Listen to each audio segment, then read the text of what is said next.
जी अस्सलाम वालेकुम। इस वक्त हम यहाँ हमारे कितने जो 7 वार्ड 1 के हमारे इलाका ही ये लोग बैठे हुए हैं, मौजूद लोग जितने भी आए हुए हैं। इसका मकसद ये है कि आप ये देख सकते हो, एक से पहले जो है MI बरुई मोहल्ला, जान मोहम्मद बरुई कोट, इस वक्त हमारे जान मोहम्मद बरुई कोट डिग्री कॉलेज, गर्ल्स कॉलेज, पूरे इलाके में वाहिद एक ही समझो कॉलेज है, चारों तरफ डूबा हुआ है इसके, और हमारे बच्चे बाहर निकल नहीं सकते। हमने काफ़ी इनको इतला दिया हुआ है, काफ़ी यहाँ चलता है तो सिर्फ और सिर्फ टाउन चेयरमैन का चलता है, ना वाइस चेयरमैन का चलता है, ना चेयरमैन का चलता है। जो करेगा, जो फंड देगा, अगर हमको एक पैम का भी ज़रूरत पड़े तो हमें टाउन ऑफिस जाना पड़ता है। ना हमारे यूसी के चेयरमैन का ऑफिस फाल है, कभी चेयरमैन साहब कहाँ होते हैं, कभी कहाँ होते हैं। हमने काफ़ी दफ़ा इनको नोटिस दिया है कि मेहरबानी करके हमारे इलाके के अंदर काफ़ी मसले मसाइल हैं, हम मसले शिकार, हमारे बच्चे ना पढ़ने जा सकते हैं, ना कोई तालीम, ना इस बंदे नमाज़ पढ़ने भी नहीं जा सकते। हमारे काजी नसीबुल्लाह साहब है, मलक शबीर साहब है, हमारे इलाके के मोजिज़ लोग आए हुए, हम पुरअमन एहतजाज करें, खुदारा हमारे मसले को हल किया जाए, ना कि ये जो मेन तारों के नीचे इन्होंने पार्क बनाए हैं।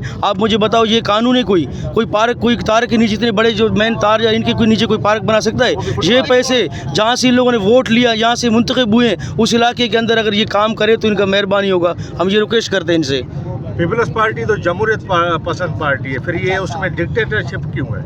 बस देखो, उसका आप खुद देख रहे हो सब चीज़ें। जी हाँ, लाले ने ये देखो गुंडागर्दी है, टैक्स माफिया, लोग अगर जोमपड़ा लगाए तो उसके पैसे, हर चीज़ देखा जाता है, हर चीज़। लेकिन वाहिद ये जहानाबाद, जान मोहम्मद बरुई कोट, इन इलाके के अंदर, क्योंकि सबसे मेन चीज़ ये है कि जब तक चेयरमैन, वाइस चेयरमैन, काउंसलर का चलता ही नहीं है, जो करेगा इसमें, जो करने वाला होगा वो होगा टाउन चेयरमैन। टाउन चेयरमैन के अलावा काम नहीं कर सकता कोई भी यहाँ पे। बदमाशी है। थोड़ा किचू से खुले पैनल बना, थोड़ा जा खुले यार, खुदा दे बस।